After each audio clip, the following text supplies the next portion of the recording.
Assalamualaikum warahmatullahi wabarakatuh. Perkenalkan, nama saya Farid Maulana Jaisyur Rahman, NPM 1921912228. Di sini saya akan memenuhi salah satu tugas, yaitu tugas teori belajar motorik, yang mana tugasnya itu mengenai keterampilan gerak.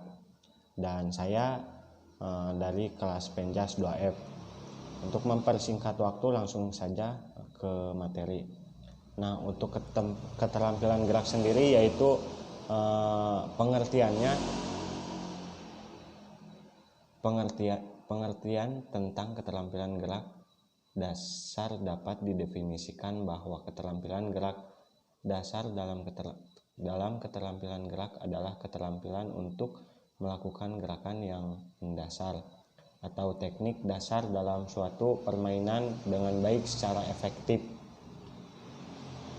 dan efisien dalam pembelajaran di sekolah dasar, dan mencegah. Penting sekali memperhatikan gerak dasar pada siswa, terutama gerak lokomotor ataupun non-lokomotor. Dan gerak manipulatif, menurut Yanuar Kiram, keterampilan gerak adalah tindakan yang memerlukan aktivitas gerak yang harus dipelajari supaya mendapatkan bentuk gerakan yang benar. Nah, untuk poin yang keduanya itu klasifikasi keterampilan gerak. Nah, untuk klasifikasi keterampilan gerak ini dapat dibuat berdasarkan beberapa sudut pandang. Klasifikasi keterampilan gerak terbagi menjadi 3, yaitu berdasarkan kecermatan gerak, yang kedua berdasarkan perbedaan titik awal dan titik akhir, dan yang ketiga stabilitas lingkungan. Nah, untuk uraian keterampilan gerak mengenai tiap klasifikasi tersebut adalah sebagai berikut. Nah, untuk klasifikasi berdasarkan kecermatan gerak, keterampilan gerak dapat dikaji berdasarkan kecermatan pelaksanaannya. Nah, untuk yang ketiga yaitu kecermatan pelaksanaan gerak dapat ditentukan antara lain, yaitu oleh jenis-jenis otot yang terlibat. Ada gerak yang melibatkan otot besar dan otot kecil, ataupun bisa disebut otot halus. Nah, untuk klasifikasi berdasarkan perbedaan titik awal dan titik akhir, yaitu apabila diperlukan gerak keterampilan, ada yang dapat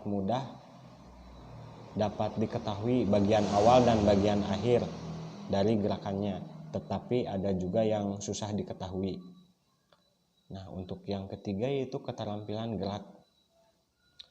Nah, untuk mengenai keterampilan gerak ini, berbagai unsur kemampuan atau kondisi yang diperlukan untuk mendukung gerakan yang efisien, yang di dalam fungsi fisik, mental, dan emosional bisa dijelaskan sebagai berikut. Nah, untuk yang pertama yaitu unsur kemampuan fisik.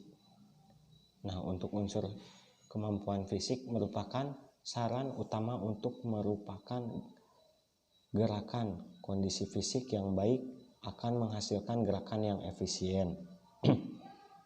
Nah, untuk unsur kemampuan fisik ini terbagi beberapa macam. Yang pertama yaitu kecepatan reaksi, yang kedua kekuatan, yang ketiga ketahanan, dan yang keempat kecepatan. Nah, untuk yang poin kedua yaitu unsur kemampuan mental. Nah, untuk unsur kemampuan mental adalah pikiran. Jadi kemampuan mental berarti kemampuan untuk berpikir dan kemampuan imajinasi. Kemampuan mental juga berpengaruh terhadap kemungkinan terciptanya gerak yang efisien. Nah, untuk unsur kemampuan mental ini terbagi beberapa macam, yaitu untuk yang pertama kemampuan memahami gerakan yang akan dilakukan, yang kedua yaitu kecepatan memahami stimulus, yang ketiga kecepatan membuat keputusan, yang keempat kemampuan memahami hubungan spesial. Yang ke-6 yaitu kemampuan menilai objek yang bergerak. Yang ke-7 kemampuan menilai irama. Dan yang ke-8 kemampuan mengingat gerakan. Dan yang selanjutnya itu kemampuan memahami mekanik gerakan. Dan yang terakhir kemampuan berkonsentrasi. Nah, untuk yang poin selanjutnya yaitu unsur kemampuan emosional. Nah, untuk unsur kemampuan emosional ini kemampuan kondisi emosional yang dilakukan untuk mendukung pelaksanaan gerak yang efisien adalah sebagai berikut. Nah, terbagi beberapa macam, yaitu untuk yang pertama kemampuan mengendalikan emosi dan perasaan. Yang kedua, tidak ada gangguan emosional. Yang ketiga, merasa perlu dan ingin mempelajari atau melakukan gerak. Yang keempat, memiliki sikap yang positif terhadap prestasi gerak. Nah, mungkin cukup sekian yang bisa saya jelaskan mengenai materi keterampilan gerak ini. Kurang lebihnya mohon maaf. Ditutup wabillahi taufik wal hidayah. Wassalamualaikum warahmatullahi wabarakatuh.